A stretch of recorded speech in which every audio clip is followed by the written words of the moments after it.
আবু জেহেলদের চেহারার দিকে চেয়ে দেখেছি ওরাও তোমাকে মারবে আগামীকাল রে বাবা, তোমাকে মারলে আমি সহ্য করতে পারবো না। ওরে বাবা তুমি কাল থেকে আগামীকাল থেকে কলমার দাওয়াত আর দিবা নাও। বাবা শুনে নাও, কলমার দাওয়াত যদি বন্ধ করে দাও তোমার লাভ আছে। বলে কি চাচা লাভ? বলে ওই বড় বড় নেতারাও তিনটা তোমাকে পুরস্কার দিব বলেছে। বলে কি কেউ? বলে 1 নাম্বার তোমাকে উচ্চ সম্মান অধিকারী করবে, 2 নাম্বার মক্কা নগরে হিষ্টপিষ্ট শুনে নাও 200টা ওট দেবে, একটা মক্কার বড় সবচেয়ে খাজুরের বাগানটা দেবে। বাবা এই বাবা বললো এই 3টে জিনিস যদি তুমি পেয়ে যাও আর তোমার কিছু লাগবে না রে বাবা, আর তুমি কলমার দাওয়াত দিতে যেও নাও। আল্লাহর নবী বলেন চাচা আর কিছু দিতে চেয়েছে? বলে নাও। আল্লাহর নবী বলে চাচা শুনে নেন, আল্লাহর নবী জনাবে মুহাম্মদ রাসূলুল্লাহ সাল্লাল্লাহু তাআলা আলাইহি ওয়াসাল্লাম দরদে নবী ডাক দিয়ে বলেন চাচা যান শুনে নাও, শুধু মক্কার ওই 3টা জিনিস কেন, গোটা পৃথিবীর ধন সম্পদ যদি আমাকে যদি দিয়ে দেয় ও চাচা, তার সাথে সাথে যদি আসমান থেকে সূর্য পেড়ে নিয়ে এসে আমার ডান হাতে যদি মক্কার নেতারা দিয়ে দেয় ও চাচা, মক্কা নগরের লোকেরা চাঁদ পেড়ে নিয়ে এসে যদি আমার বাম হাতে দিয়ে দেয়, ওগো চাচা খুদার কসম করে বলে শুনে নেন, আপনাকে সামনে রেখে আমি আল্লাহর কাছে ওয়াদা করেছি, শুনে নেন হক কথা কলমের দাওয়াত দেওয়া বন্ধ করব না। বলুন সুবহানাল্লাহ। রাসূল বলেন এই চাচা আমি হক কথা কলমের দাওয়াত বন্ধ করব না। জাহাতে রসুলের কথা বললে আর আবু জেহেলের চোখ দুটো নয়, আবু তালিবের চোখ দুটো কুখের মতো লাল হয়ে গেল। ও তো বড় নেতা, আচ্ছা রসুলকে মানে না, নবীকে ভালোবাসে, নবীর সুন্নাতের উপর আমল করে নাই। এখানে একটা বিশেষ লক্ষ্য করবেন বাপজি, এখানে শুধু নবীকে ভালোবাসার কথা। আর মেয়ে ছেলের ক্ষেত্রে বাপজি মা খাদিজাতুল কুবরা রাদিয়াল্লাহু তাআলা আনহা, একটু মনটা বাপজি এদিক ওদিক দিবেন, একটু আমার কথার দিকে একটু খেয়াল করবে। আজে বাজে বাপজি গল্প করবো না, ইনশাআল্লাহ কোরআন হাদিসের অনুকূলে কথা বলে আমি বিদায় নিব, কারণ ঠান্ডা রাত্রি আমার পরে আরো বক্তা রয়েছে। একটু মন দিয়ে শুনবেন। মেয়ে ছেলের ক্ষেত্রে রাদিয়াল্লাহু তাআলা আনহা আর বেটা ছেলের ক্ষেত্রে রাদিয়াল্লাহু তাআলা আনহু। আচ্ছা বলেন আপনি আমি মরে গেলে রাদিয়াল্লাহু তাআলা আনহু বলা যাবে? এমনি সামনে বসে আছে মান্নান বাবজি, ধরেন জিন্দা আছে, আল্লাহ না করে যদি মরে যায়, যদি বলে যে মান্নান রাদিয়াল্লাহু তাআলা আনহু বলা যাবে? বলে খুব জোর যদি সে বুজুর্গ হয়, আল্লাহ ওয়ালা হয়, তাহলে রহমাতুল্লাহ আলাই কি বলা হয়? রহমাতুল্লাহ আলাই। আমার বিশ্ব নবীর সাহাবাদের শান এত আল্লাহ মর্যাদা উঁচু করে দিয়েছিলেন, তারা রাসূলের কথাতে তারা রাজি বিশ্বাসী হয়েছিলেন এবং নবীজি তার কথায় তার ব্যবহারে খুশি হয়েছিলেন, আল্লাহ রাজি হয়েছিলেন। বলুন আলহামদুলিল্লাহ। ওই জামানায় বাপজি যারা রাসূলকে মানে নাই তারা ছিল কাফের। এখনো যারা রাসূলের কথাকে মানবে না তারা কাফের হবে। আমার বিশ্ব নবী রহমতের নবী রাসূলের বাপজি সেই সময় সবচেয়ে নবী, শুধু মক্কা নয় গোটা পৃথিবীর মধ্যে সবচেয়ে জানোয়ার কাফের শয়তান ছিল, তার নাম ছিল আবু জাহাল। আমরা চলতি ভাষায় আবু জেহেল আবু জেহেল করি। এই আবু জেহেল, আচ্ছা বলেন এই আবু জেহেল লোকটা কি মূর্খ ছিল? কথা বলে মূর্খ ছিল না। আমি জানি না বাপজি আপনাদের মনে আছে কিনা, আমি আপনাদের পাশে গ্রামে যেহেতু বাপজি ছিলাম, আমি প্রায় মানুষকে চিনতে পারছি, আপনাদের যারা একটু বয়স্ক আমি প্রায় মানুষকে চিনতে পারছি, হয়তো সবার নাম মনে নেই কিন্তু মুখ চিনতে পারছি যে এর বাড়ি কালীপুর, এর বাড়ি হাসানপুর, প্রায় মানুষকে দেখে চিনতে পারা যাচ্ছে।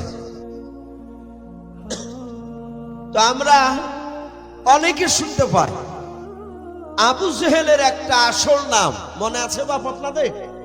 ওর নামটা কি ছিল একটু বলেন তো? আবু জেহেলের আবুল হাকাম। এই আবুল হাকাম এটা তো বাপজি উপাধি হয়েছিল, এর আসল নাম ওটাও নয়। ওর আসল নাম ছিল বাপজি আমর ইবনে হিসাম। আজ থেকে আশা করি মনে থাকবে। আবু জেহেলের আসল নাম কি বললাম? আমর ইবনে হিসাম। হিসামের বেটা আমর। এই লোকটা সেই জামানায় হাই র্যাঙ্কের উচ্চ শিক্ষায় শিক্ষিত ব্যক্তি ছিল। লোকেরা তার জ্ঞানের দিকে লক্ষ্য করে লোকেরা নাম দিয়েছিল আবুল হাকাম। জ্ঞানী গুণী বুদ্ধিজীবীর বাপ তাই বলতো। বিশ্ব নবী আমার ইমানদার আর বেঈমান মিলে 10 থেকে 11টা মানুষের বাপজি রাসূলুল্লাহ নাম দিয়েছিলেন লাকাব, উপাধি যাকে বলা হয়। নবী যে নামটা জবান দিয়ে বের করেছে পৃথিবীর কোন বেটা নাই সেটা বাপজি কেটে দেওয়া। আমরা একজন সাহাবার নাম শুনতে পাই, ওয়া নবী হুরায়রা ক্বালা নবী সাল্লাল্লাহু তাআলা আলাইহি ওয়াসাল্লাম। পড়ে না প্রতিটা আলে এই আবু হুরায়রা থেকে বর্ণিত, আবু হুরায়রা থেকে বর্ণিত। এই যে আবু হুরায়রা এটা নবীর সাহাবা, এরও আসল বাপজি একটা নাম ছিল মনে আছে বাপ এটা আপনাদের? শুনলে হয়তো মনে নেই অনেক সময়। এই আবু হুরায়রার আসল নাম ছিল আব্দুর রহমান বিন আউফ। আউফের বেটা আব্দুর রহমান। এই ভদ্রলোকের সাহাবা নবীজি রাসূল আমার মক্কা থেকে যখন হিজরত করে মদিনাতে যায়, সর্বপ্রথম বাপজি মদিনায় একটা মাদ্রাসা বানিয়েছিলেন। সেই মাদ্রাসাটার নাম ছিল আসহাবে সুফা, সাহাবাদের মাদ্রাসা নবী নিয়ে। সেই মাদ্রাসার বাপজি ছাত্র ছিলেন এই আব্দুর রহমান। নবীর সাথে খুব উঠা বসা করতেন। 3 মাস ধরে বাপজি আব্দুর রহমান রাসূলুল্লাহ দরবারে ছিলেন। রাত দিন নবীজি যেখানে যায় সেখানে আব্দুর রহমান তিনি যায়। আল্লাহর নবী জনাবে মুহাম্মদ রাসূলুল্লাহ সাল্লাল্লাহু তাআলা আলাইহি ওয়াসাল্লাম নবী আমার মাদ্রাসা আসহাবে সুফা থেকে বেরিয়ে এসে মসজিদে নববীর মধ্যে মিম্বারে বসে নবী আমার সাহাবাদেরকে নিয়ে বাপজি জান্নাত জাহান্নামের কথা আলোচনা করেছিলেন। আল্লাহর নবীজির সাহাবারা নবীজির চেহারার দিকে বাপজি ফাল ফাল করে চাতক পাখির না চেয়ে চেয়ে কথাগুলো শুনতেন বাবা। সাহাবারা জানতেন এমন একজন নবীজিকে আমরা পেয়েছি, এই নবীজির চেহারার দিকে তাকালে তাদের জীবনের গুনাহগুলো মাফ হয়ে যায়। বলুন সুবহানাল্লাহ। ও বাপজি ভাইরা আমার, বিশ্ব নবীর সাহাবায়ে কেরাম নবীজির চেহারার দিকে চেয়ে তারা ফ্যাল ফ্যাল করে চেয়ে চেয়ে রাসূলের কথাগুলো শুনতেন। আল্লাহর নবীও বাপজি সাহাবাদের দিকে চেয়ে চেয়ে কথাগুলো বলতো। নবীও ভালোবাসতেন। মহব্বত ভালোবাসা একদিক থেকে বাপজি হয় না, 2 দিক থেকে বাপজি মহব্বত না হলে। আল্লাহর নবী তাকিয়ে দেখলেন আব্দুর রহমান, ওই আউফের বেটা আব্দুর রহমান, তখন আবু হুরায়রা বাপজি হয়নি। ওই আব্দুর রহমান আল্লাহর নবীজির চেহারার দিকে চেয়ে বাপজি 2 চোখের কোনা দিয়ে ঝরঝর করে পানি ঝরে যায়। নবী বলেন আব্দুর রহমান তুমি আমার দিকে চেয়ে চেয়ে কেন কান্না করেছো বলো? আব্দুর রহমান হাত দুখানা জোড় করে বললেন নবী বেয়াদবি হলে মাফ করবেন হুজুর, আর 3 মাস ধরে আপনার কাছে পড়াশোনা করে নবী গাও আপনার হাতে শুনে অগনবী সকাল বেলায় শুনে বৈকাল বেলায় ওই হাদিসটার ব্যাপারে জিজ্ঞাসা করলে আমি ব্রেনে রাখতে পারি না, সব ভুলে যায়।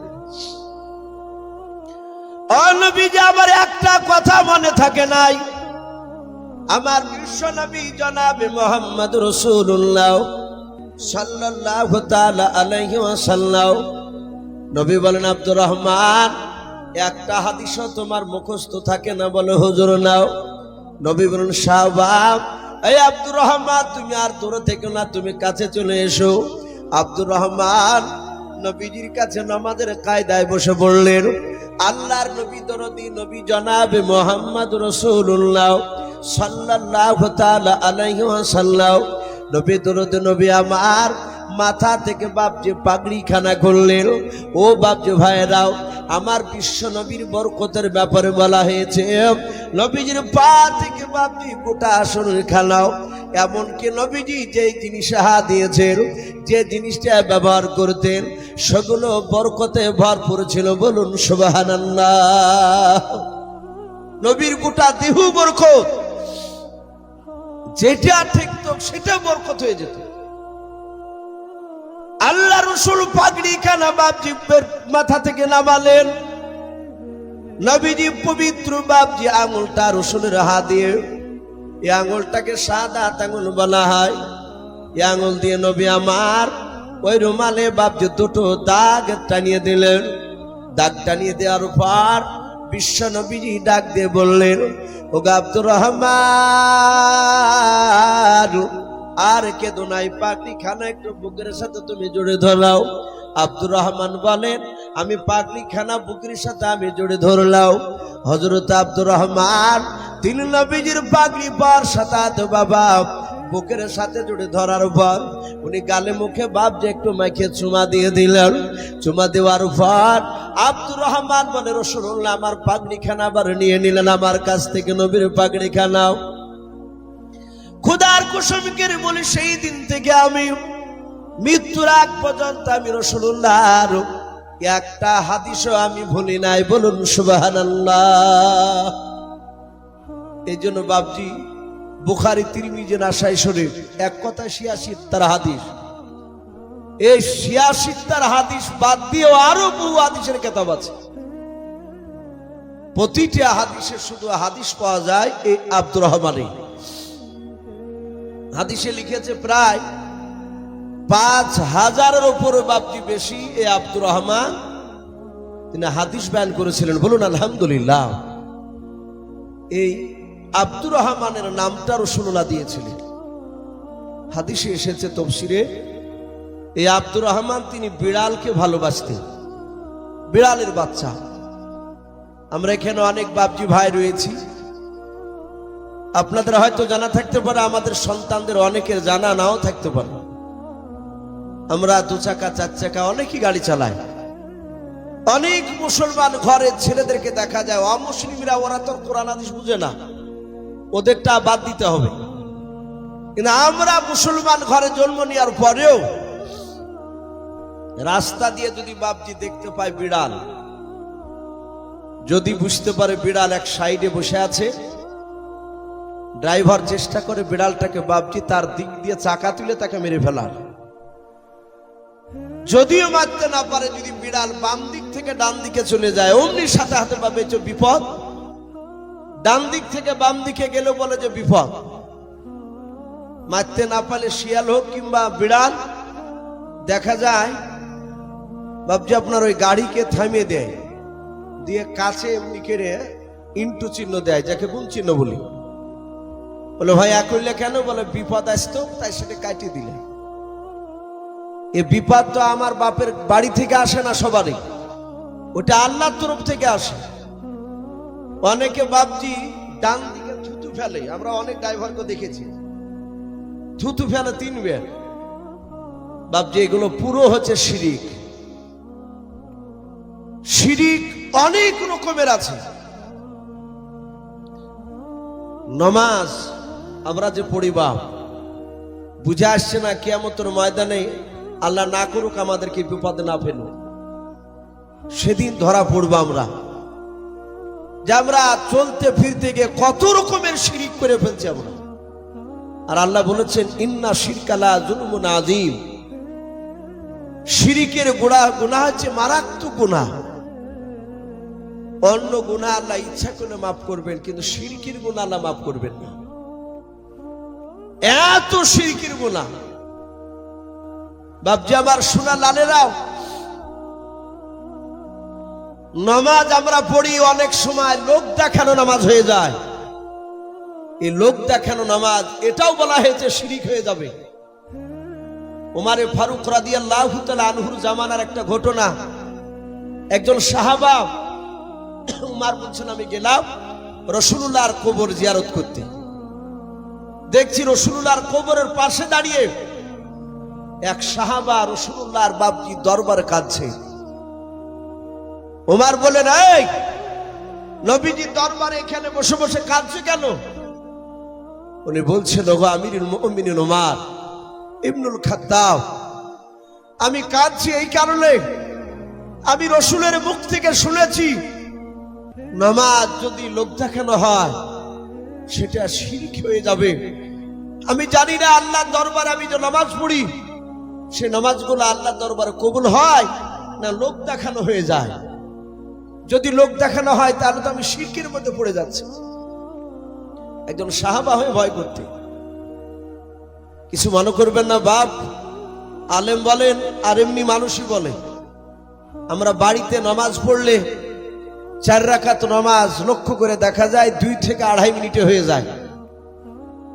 আর ওই 4 রাকাত নামাজ মসজিদে পড়তে গেলে আমাদের 5-6 মিনিট সময় লাগে। এখানে 2 রকমের নামাজ হয় আমাদের। ইমানদার বাপজি তাদের 2 রকম হবে না, তাদের অপর ভিতর সবই এক হবে। বলুন আলহামদুলিল্লাহ। এটা হচ্ছে ইমানদারদের লক্ষণ। আমি বলছিলাম এই আব্দুর রহমান বিড়ালের বাচ্চাকে তিনি ভালোবাসতেন, এভাবে বগল করে নিয়ে বেড়াতেন। আজকে আমি যে মাদ্রাসা পড়াই, ধনাইপুর উহার পড়াই, সকালবেলা বাপজি মাদ্রাসা যাচ্ছি, একটা ছেলে বিড়ালের বাচ্চাটা অফিস ঘরে ঢুকেছে। আমাদের আরো অনেক ওলামা আছে, শিক্ষকরা। তো বিড়াল ঢুকেছে, আমি দেখতে পাই। তো ছেলেটা বলছে, হুজুর একটু সরেন তো হুজুর। বলে, কেন বাপ? একটা বিড়ালের বাচ্চা আছে, ধরবো, খাওয়াবো। আরে বাপ, এই বিড়াল কোথায় পালি?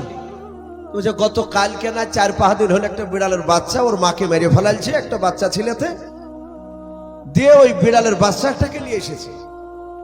আর একটা ছেলে বলছে, হুজুর আপনি তো বলেন ওই আবু হুরায়রা আব্দুর রহমানের সুন্নাত জিন্দা করছি। বলুন আলহামদুলিল্লাহ। বলে উনি বিড়াল ভালোবাসতে, তাই আমরা মাদ্রাসায় বিড়াল পুষতে লেগেছি।